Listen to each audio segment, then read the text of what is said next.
ఏది కాంగ్రెస్ పార్టీ అన్న కాంగ్రెస్ పార్టీ ఎప్పుడు దిగుతుంది రంజిత్ అన్న ఎప్పుడు కాంగ్రెస్ పార్టీ పోతుందన్న అన్న మా వ్యాపారం కొలాప్స్ అయిందన్న అన్న మా రియల్ ఎస్టేట్ పడిపోయిందన్న అన్న మా హోటల్స్ నడవట్లేదు అన్న మా బిజినెస్ పడిపోయిందన్న అన్న హైదరాబాద్లో ఉండలేకపోతున్నా అన్న ఈఎంఐలు కట్టలేకపోతున్నా అన్న ఉద్యోగాలు పోతున్నాయన్న అన్న వ్యాపారం చేయలేకపోతున్నాం అని రకరకాలుగా దాదాపుగా ఒక 100,000 ఫోన్లు రావచ్చు.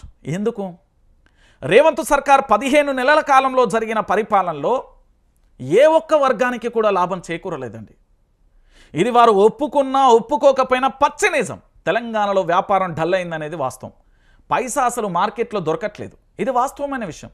వారు అంగీకరించినా అంగీకరించకపోయినా వారి మనస్సాక్షి అంగీకరిస్తాయి నేను చెప్పే మాటలతోనే. ఎందుకంటే తెలంగాణలో పూర్తి స్థాయిలో కూడా ఏంది అంటే అనేక వ్యాపారాలు కూడా పడిపోయి పూర్తి స్థాయిలో ప్రజలందరూ కూడా ఇబ్బందులు పడుతున్నారు. ఇలాంటి సందర్భాలలో పారిశ్రామికవేత్తలు సైతం రహస్య సమావేశమయ్యారు.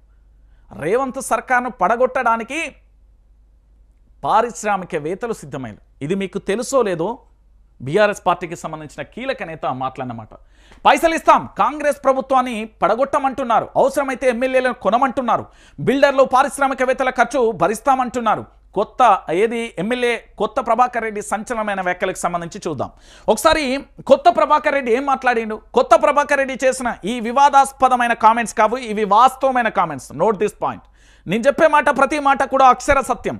మీరేమనుకుంటారంటే వైఆర్టీవీకి తెలుగు న్యూస్ ఛానల్ మీరు అందరూ చూస్తారు కదా, ఇది ప్రజల కోసం నిరంతరం 1200 మంది విద్యార్థుల ఆత్మ బలిదానాల కోసం వారి ఆశయ సాధన కోసం వైఆర్టీవీ పనిచేస్తుంది. దాంతోపాటు ప్రొఫెసర్ జయశంకర్ గారు చెప్పిన మాట కోసం పనిచేస్తుంది. తెలంగాణలో మరొక ఉద్యమానికి పనిచేస్తుంది. ప్రజల పక్షాన నిలబడుతుంది, ప్రజల కోసం కొట్లాడుతుంది. నాడు